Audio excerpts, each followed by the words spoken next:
আজি এই পবিত্ৰ মৃত্যু তিথিত জ্যেষ্ঠ জন ইয়াতে আমাৰ ফুকন পৰিয়ালৰ উপস্থিত হ'ব নোৱাৰাৰ বাবে মোক আজি এই দায়িত্ব অৰ্পণ কৰিছে।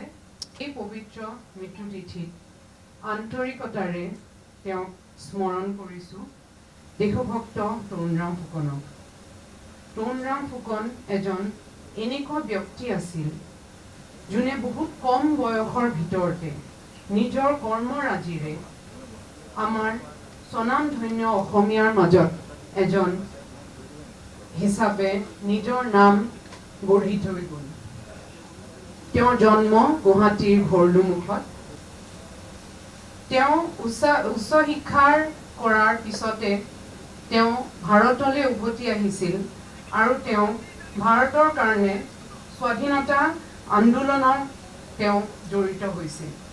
তেওঁ প্ৰবল দেশপ্ৰেম আৰু স্বাধীনতাৰ প্ৰতি থকা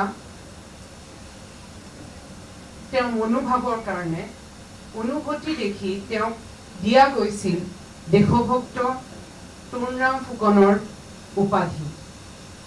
1921 চনতে মহাত্মা গান্ধী আহিছিল অসমলৈ।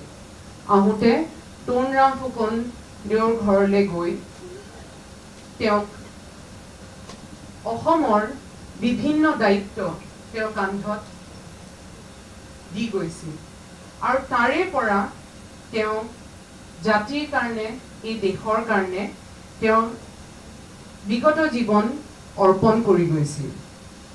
তেওঁৰ কথা মই যিমানেই কওঁ কম হ'ব আৰু মই বিশেষ ক'বলৈ নিবিচাৰোঁ কাৰণ ইয়াতে উপস্থিত বিশিষ্ট ব্যক্তিসকল আছে, তেওঁলোকে ক'বলৈ আছে।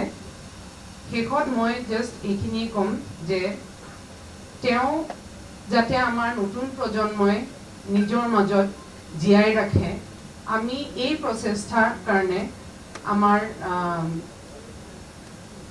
অসমৰ চৰকাৰক আমি ধন্যবাদ জ্ঞাপন কৰিছোঁ।